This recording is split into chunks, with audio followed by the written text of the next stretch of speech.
Jangan lupa like, komen, dan subscribe channel YouTube TVRI Bengkulu dan nyalakan lonceng notifikasinya.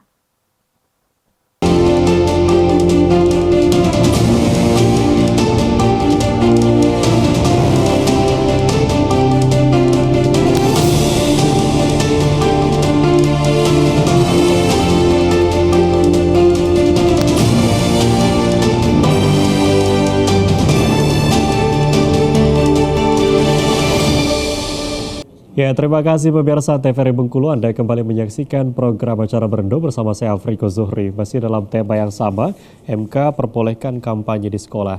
Dan tentunya tadi kalau kita bicara terkait dengan MK ini memperbolehkan kampanye di sekolah, artinya tadi disampaikan juga akan ada pengawasan yang dilakukan. Ini menjadi tugas lagi dari Bawaslu itu sendiri. Dan tadi Pak Fahmi juga menyampaikan ada pengawasan partisipasi yang bisa dilakukan oleh masyarakat.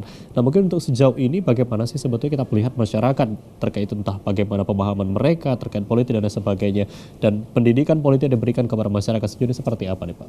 Oke, jadi memang kita melihat masyarakat kita itu masih sangat apatis ya terhadap aktivitas-aktivitas politik menjelang kampanye, menjelang proses pemilu itu. Jadi selama ini pemahaman masyarakat terhadap pemilu itu ya hanya mencoblos itu. Sementara sebenarnya proses pemilu itu proses yang panjang dan rumit sekali, dan di situ memang banyak ruang-ruang yang bisa diisi oleh masyarakat untuk melakukan pengawasan dalam rangka untuk memastikan bahwa proses elektoral itu berlangsung secara jujur dan adil. Kita ambil contoh saja, misalnya money politik.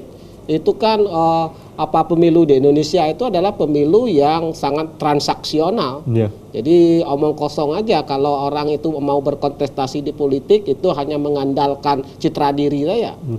Sudah bukan rahasia umum lagi bahwa praktek-praktek money politik itu sangat merajalela dalam proses setiap proses pemilu. Tapi kan kenapa itu masih terus terjadi? Karena salah satu penyebabnya masyarakat kita ya tidak mau ambil peduli dan tidak mau ikut dalam terlibat dalam proses pengawasannya, sehingga sesuatu yang dianggap melanggar pemilu dan melanggar etika demokrasi, praktek-praktek kotor seperti itu menjadi sesuatu yang biasa. Nah, dalam konteks ini juga saya melihat masyarakat itu sangat kecil sekali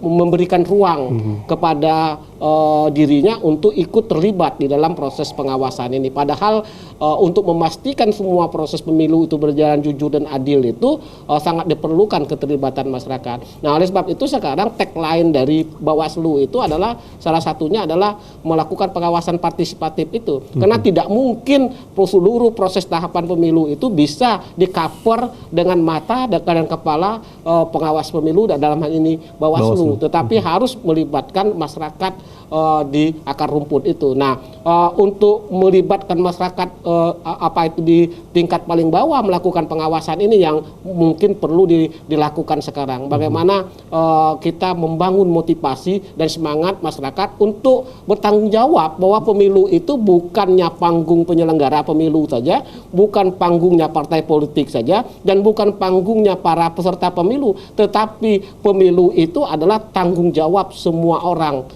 tanggung jawab seluruh warga negara. Oleh sebab itu, apapun profesi kita, apapun peran kita, harus mengambil peran di dalam proses untuk menyukseskan pemilu ini. Salah satu peran yang bisa diambil masyarakat itu adalah memastikan bahwa seluruh tahapan pemilu itu berjalan secara fair.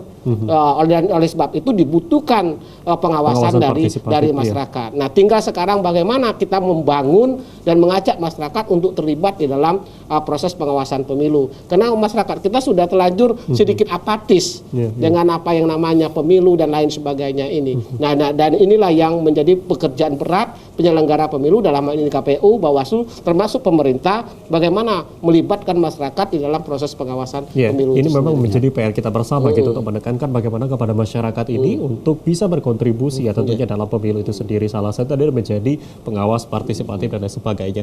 Nah, katakanlah tadi untuk anak SMA sendiri menjadi salah satu pemilih pemula yang mungkin mungkin masih baru, apalagi di usia 17 tahun ya, mungkin yang baru mendapatkan KTP dan lain sebagainya, belum memiliki pendidikan politik yang mungkin yang belum terlalu gitu ya Pak, belum memadai. Nah, adakah mungkin kemungkinan, apalagi untuk adanya tadi disampaikan money politik gitu ya Pak, ini kan mudah sekali gitu, apalagi anak-anak muda gitu. Diiming-imingi. Benar, diiming-imingi. Nah, gimana nih Pak sebagai guru nih tanggapannya melihat hal ini? Tentu ini adalah akibat dari tidak tersosialisasinya ya sistem kepemiluan kita. Saya melihat MK membuka ruang baru ini akibat kita melihat ya partisipasi pemilih kita di Indonesia ini tidak lebih dari 60-65. Artinya sangat-sangat sedikit sekali. Banyak orang yang tidak memilih. Ada lagi sampai di suatu daerah di Bengkulu ini ada yang di bawah 50%. Jadi partisipasi pemilih. Artinya itu ada ruang baru. Artinya kalau sosialisasi ini dilakukan dengan sempurna, dengan seksama, bahwa ya tidak perlukan lagi hal-hal seperti itu. Nah, jangan sampai karena artinya sosialisasi kita masih kurang. Sosial kita masih kurang. Seperti tadi disampaikan, banyak apatis masyarakat tuh. Sama aja, milih dengan tidak milih itu, kata pilih itu juga. Nah, itu berakibat seperti bagi kontestan peserta pemilu tidak ada masalah dia mau sedikit mau banyak orangnya kan tidak mempengaruhi. Tetapi bagi kita sangat menentukan dalam mengambil keputusan. Artinya keputusan MK ini memang ada pro dan kontra. Jangan sampai kita harus seimbang dulu, seimbang antara bagaimana partisipasi politik dengan tujuan pendidikan itu harus seimbang.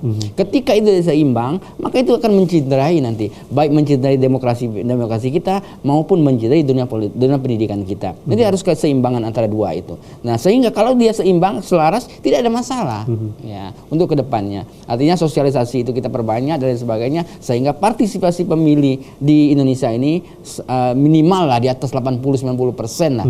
Tidak mungkin lah 100%. Nah, sekitar itu. Artinya memang harus dilakukan secara seimbang gitu. Bagaimana kita memberikan pemahaman kepada masyarakat, bagaimana ini untuk menarik partisipasi dari masyarakat itu sendiri ya. Kita akan break, nanti akan kita lanjutkan kembali. Baik pemirsa TVRI Bengkulu, masih dalam program Acara Berendo, kami akan kembali usai jeda pariwara berikut ini. Jangan kemana-mana.